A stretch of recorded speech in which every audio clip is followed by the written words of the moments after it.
দিদিমণি, কাল থেকে আমি আর কাজে আসবো না, কারণ দাদাবাবু আমার সাথে অসভ্যতামি করেছে। কেন, কি করেছে?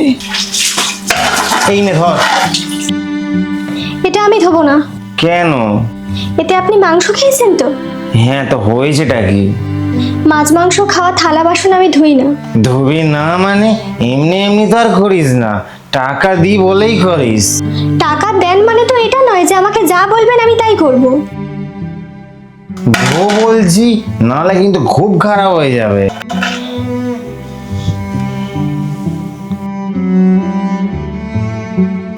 আচ্ছা আচ্ছা, ঠিক আছে, তুই মন খারাপ করিস না, আমি দেখছি। ঠিক আছে। শোনো না, বলছিলাম যে আমাদের ওপরের ফ্ল্যাটে যে প্রতিবেশীরা থাকে না, ওদের ওয়াশরুমটা নাকি ভীষণ নোংরা হয়েছে।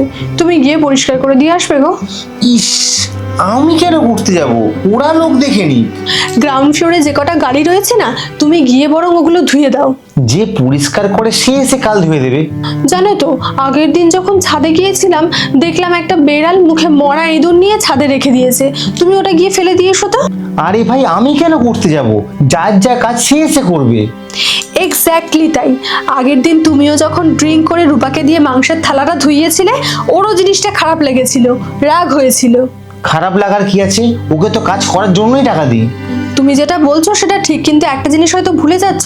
রূপা যেদিন প্রথমবার আমাদের বাড়িতে কাজে এসেছিল তখনই বলে দিয়েছিল যে ও যেহেতু গোপাল সেবা করে তাই ননভেজ খায়ও না, ছোঁয়ও না, ওই কাজগুলো বাদ দিয়ে যা বলবে সব করে দেবে। কিন্তু এখন তো আমি আমার অফিসের কাজের চাপে কিচ্ছু করতে পারবো না। তুমিই কাল থেকে সব থালা বাসনগুলো মাজবে, কারণ রূপার কাজে আসবে না। রূপা, একটা না ভুল বুঝাবুঝি হয়ে গেছে, প্লিজ কিছু মনে করিস না।